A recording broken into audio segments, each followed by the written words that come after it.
Aloha and welcome, ladies and gentlemen, to the Got Your Six podcast. This six-question podcast brings together high performers to share their methods, strategies, and ideas, delivered in an informative and, most importantly, actionable way that'll help you lead yourself and those around you from the battlefield to the boardroom. Coming to you every episode, I'm your host, Tony Nash. And into the breach. Nothing mentioned on this podcast is an endorsement or opinion of the Department of Defense. I got your six, we got your back. Got your six, we got your back. Got your six, we got your back. I got your six. Sixers, what an absolute treat we have today.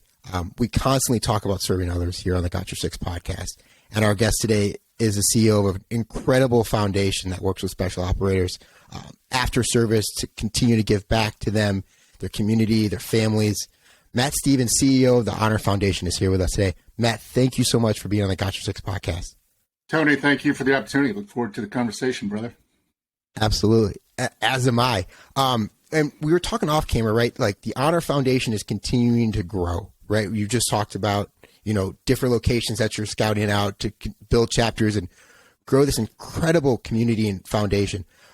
Can you give us a little bit more about what the Honor Foundation is, what you're doing, who you're looking to help? Yeah, absolutely. So the Honor Foundation is a nonprofit that was created to fill the gap in transition services. If you haven't gotten to that point in your career yet, you will at some point. You'll get the pleasure of going through a mandated 1 or 2 week program. It's okay. I mean, the people that run it are great, but they have to serve 200,000 people transitioning out of the military every year. And we found that it just didn't meet the mark for the people in our community. And so we created this transition program that is transformational in nature to help the men and women of the special ops community have a graceful transition, really figure out what their purpose on the planet is when they take off the cloth of our nation, so that their transition and the next chapter in life is just as good, if not better, than while they served in uniform. And so just quickly, we run it as an executive education program, running them through a couple things. We can get into it later, but it really helps them figure out identity, helps them figure out how to talk about themselves, and then helps them figure out what they want to do. And we don't care what that is, really don't care, but then we help them achieve whatever that's going to be.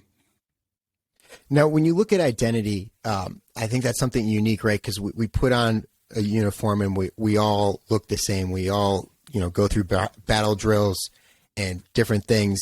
But when you do walk away from service, and I haven't done this per se, but what was one thing that you kind of took away from that transition that constantly sticks in your mind, especially with your work at the Honor Foundation, being a special operator yourself, that you go back to and you're like, this is the reason we continue to do what we do here at the Honor Foundation? Great question. Tough question. But, what drives me is that the folks that volunteer to serve the country, then volunteer again to go through a selection assessment and training program and give so much to the country, no matter what it is. They generally don't ask questions once given the order. Serving them on the backside is super fulfilling for me because it's different. It's unique because sometimes being a Navy SEAL, a Green Beret, a Ranger, an aviator, that becomes who you are, and your entire identity is wrapped up into that. And that, it's not going to be the same when you take off the uniform. You can always have connective tissue to it, but the reality is you got to figure out headspace and timing of really who you are as a person, what your purpose on the planet is, what your why is, what your priorities are, and that's tough to do. Then be able to talk about yourself and tell stories about it so that you can really connect with the civilian population in whatever it is you're going to do is critically important. Now, how do you continue to meet these quiet professionals where they're at? I mean, having, you doing what you've done, these men and women that are coming out of special operations, it's ingrained in them to serve and kind of just endure what they're doing and the mission they're on because of the complexity and everything else. But to kind of get in there, not create like a wedge, but almost like a bridge between where they want to go and where they are? How do you help them, kind of fill in those gaps of finding identity? What we do is our program's like 3 months. It's a 3-phase operation for all the military listeners out there. And the first whole month of it is all about you. It's what we call it. And so we dig deep into the Wayback Machine. We start with priorities. Like, what do you want to do when you get out? What's most important to you? Is it money? Is it location? Is it loving what you do, loving who you work with, or kind of quality of life? And that's day one. And then we ask them to go talk to their spouse about it. If their spouse is not in the classroom, say, what do they think you want to do? And what do we want to do as a family, right? It's a team sport. So that's day one. We dig into strengths, and we use Gallup strengths, and strengths generally don't change based on how old you get and how much experience. Maybe a couple things change order, but dig into that. It's a natural kind of talent, for lack of a better term. And then we get into huge proponents of Simon Sinek's Start With Why, and we go into a multi-day exercise on figuring out what your why is. And that's done a lot through storytelling. So storytelling is another key component of what we do. And some of the stories go back to childhood, defining moments, defining mentors, defining people in your life who made a difference, and why. The key thing is why. And then tying it all together so that the veteran has to talk about it. And so we meet them where they are, but we also make them uncomfortable, and we tell them we get comfortable with being uncomfortable. And the beautiful thing about doing it with a cohort of folks from the community is there's a lot of shared experiences. And so it's kind of a safe space, even though most people don't want to start there. Once the first person breaks the ice, then it can get deep really quickly. And like you said, you got to meet them where they're at. And some people are 100% engaged. We have committed people in the program when they start.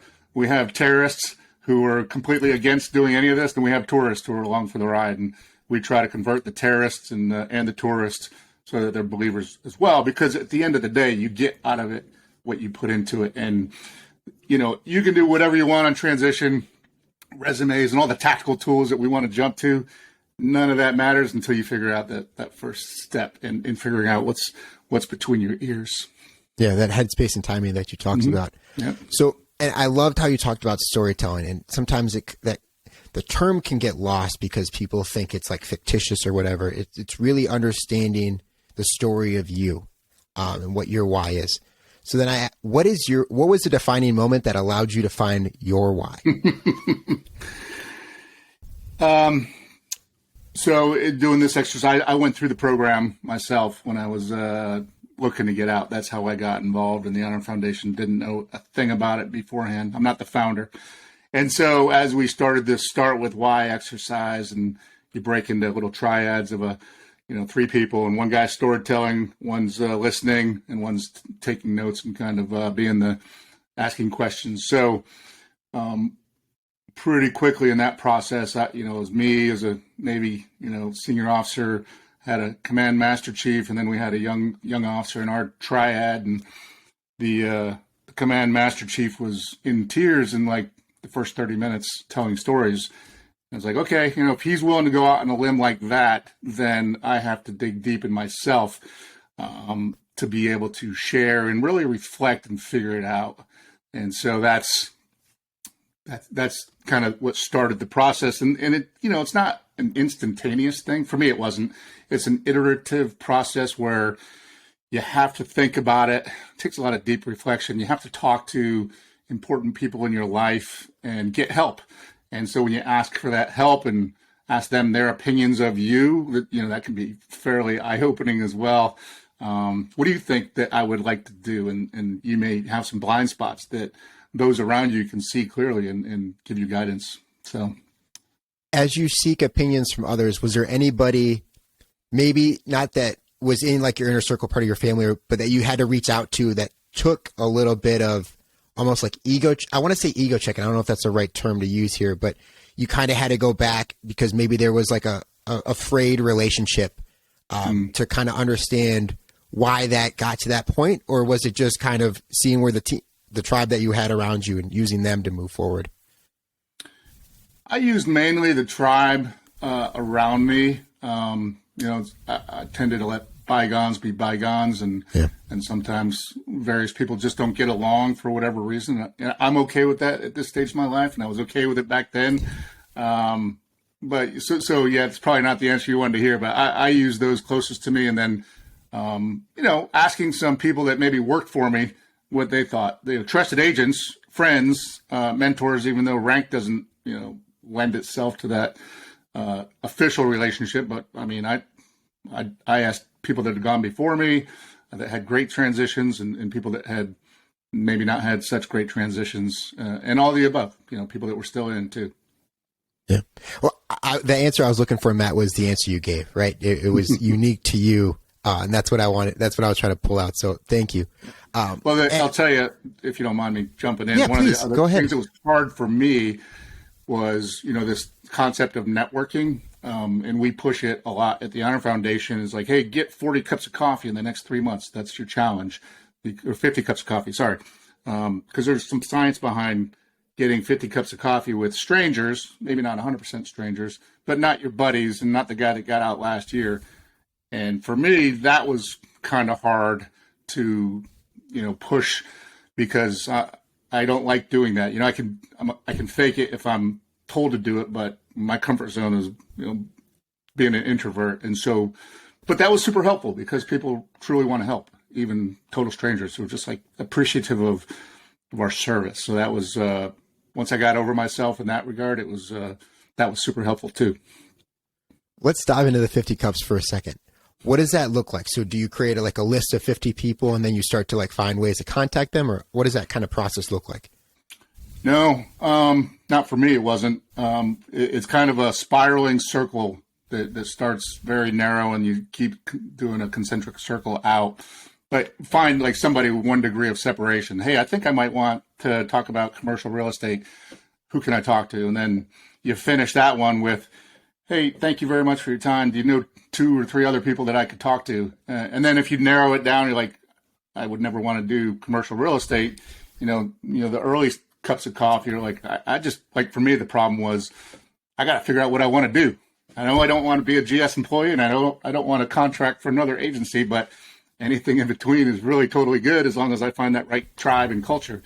And so kind of narrowing it down is like, thanks for telling me what you do on a daily basis. No interest at all.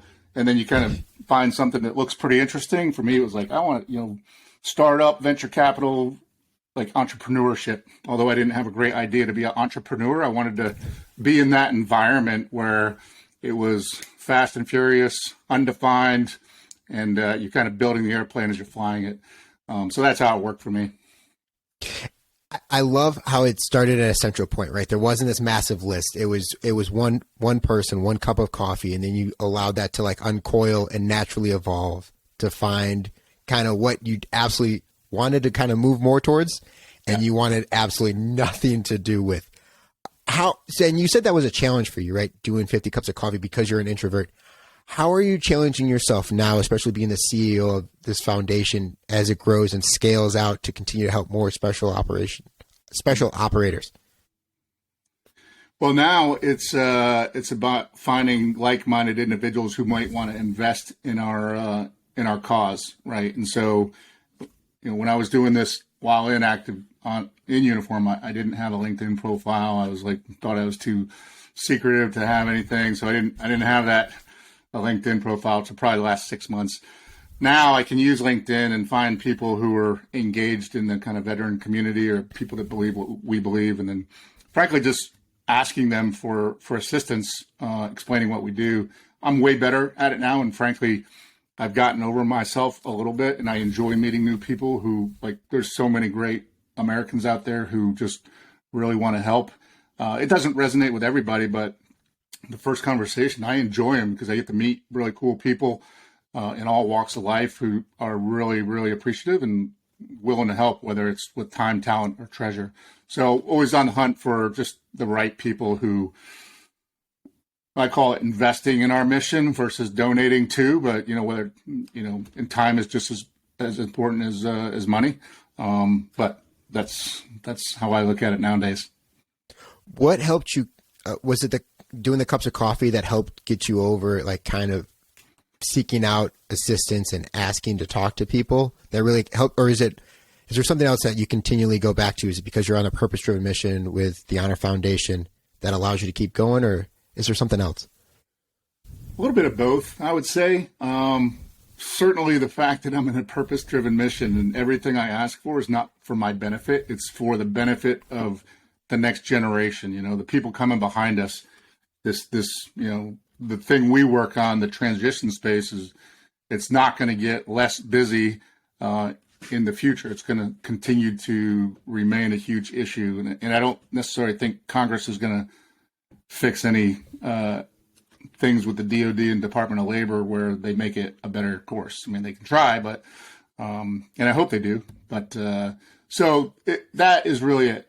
At the end of the day, like, I hated asking for money when I first started this. Didn't realize how much of it I would have to do, but now it's a privilege to share what we do with other people and just hope that it resonates with them and bring them on board as a supporter. So yeah, that purpose is super important. That'll get you out of bed in the morning any day of the week and get you to do a lot of things that you're not comfortable with.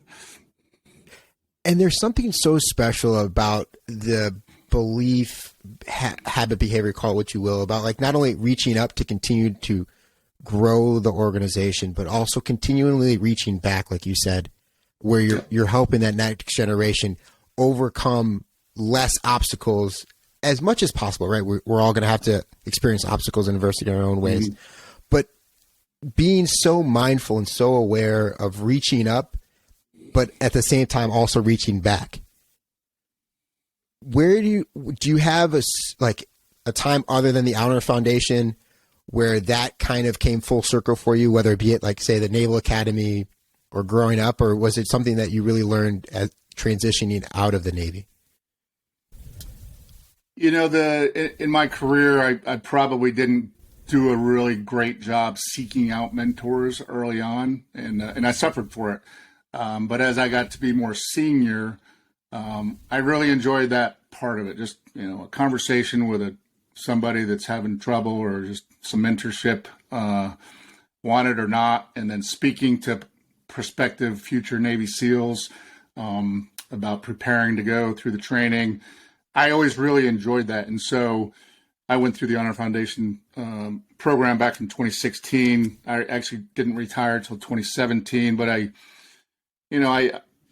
like to give honest and open feedback. And so I gave the CEO at the time some feedback, and he's like, great, why don't you stand up a SOF advisory board for us, with super great guys with bomb-proof reputations to give me feedback on what's going on and what the scuttlebutt is. And so, I wanted to stay involved as I went through it to help the next generation. As soon as I went through the program, I'm like, yep, I'll do that all day long.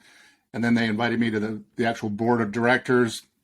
But I really enjoyed the backwards facing stuff early on and bringing along people. So I would say it started because of my lack of initiative in the whole mentorship piece and some gaps that I saw in kind of my career that I didn't want to give people the option of being the person not to ask for help. So that's kind of probably how it started.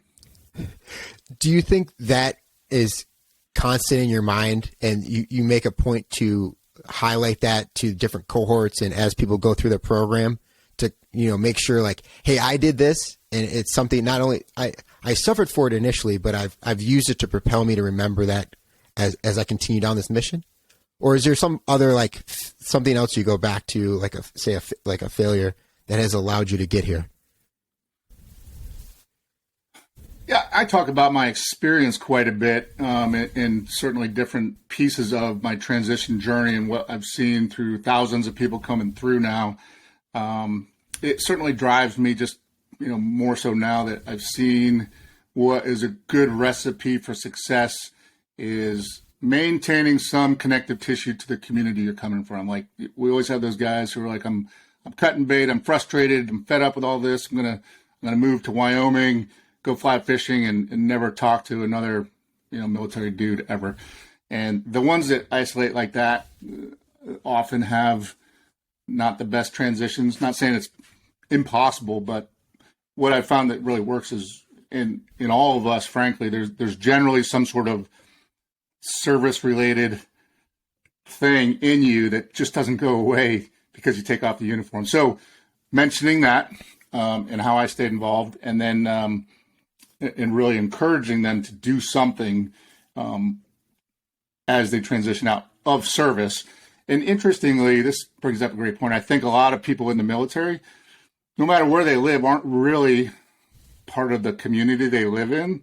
You know, like I was in Virginia Beach, Virginia, you know, but my community was the SEAL community, like social community, you know, professional community. My wife was like friends with all the wives.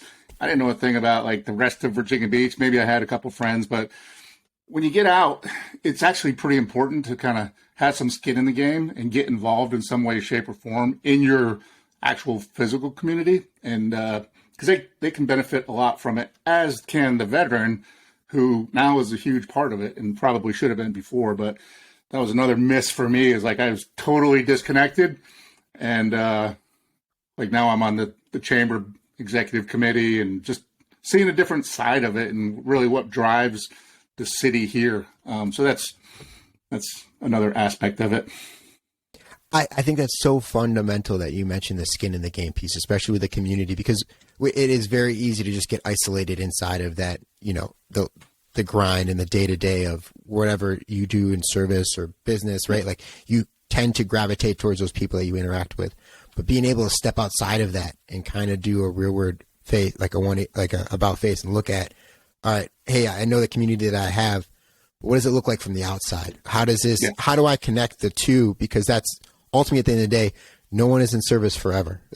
There comes a time we all have to kind of hang up the boots, take off the uniform. And when you do that, who have you connected with? Who have you helped to make this place better? Because it goes back to, regardless of service that you're in, those core fundamental values that are ingrained in us from the moment we step foot on whatever installation that may be, whether it be the Naval Academy, West Point, basic training. And I think I'm so glad you said that. Yeah. And it's okay. I think everybody's you don't serve in the military when you take off your uniform, but you're probably going to serve in some other way, shape, or form, whether it's nonprofit, your church, your community, whatever it is, coaching, all critically important stuff, fabric of our society. No, absolutely. And Matt, as we kind of wrap up, I have one final question. Matt Stevens, how are you better today than yesterday? And you've hinted on some things, but I want to know today how you're better than yesterday. Man, that's a big question. So for me, it's what I think I did better today than yesterday is started with some physical activity, which I didn't do yesterday, and I think that's a critical piece of what you ought to do every day. Obviously, I'm not the best at it. And then really trying to slow down a little bit. Like I get caught up sometimes. We're a pretty lean organization, and everybody on the team is running hard and fast, but you can kind of get caught up in the current ops loop. You're like, I got to just get the checklist done. Whereas you're way more effective if you just slow down a little bit, have some time.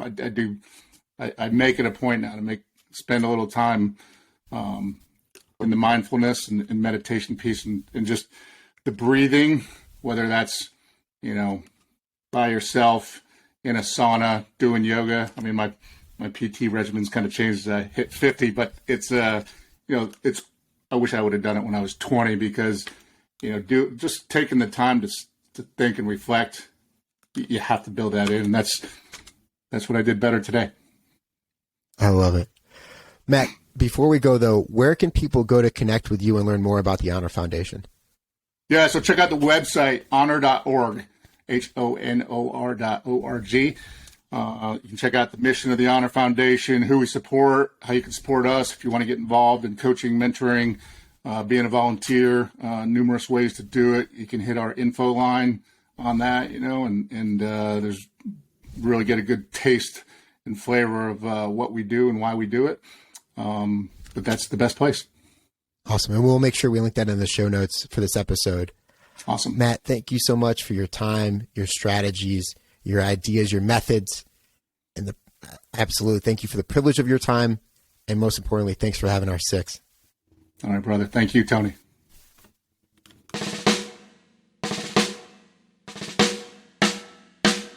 I don't know what you've been told, Sixers, but the lawyers would like us to remind you that the views, opinions, and comments expressed on the Got Your Six podcast are solely those of the hosts or guests, to include current and previous Department of Defense employees, and should in no way be considered the opinions of or endorsements on behalf of the Department of Defense or any of its components, divisions, contractors, or other current and previous staff members.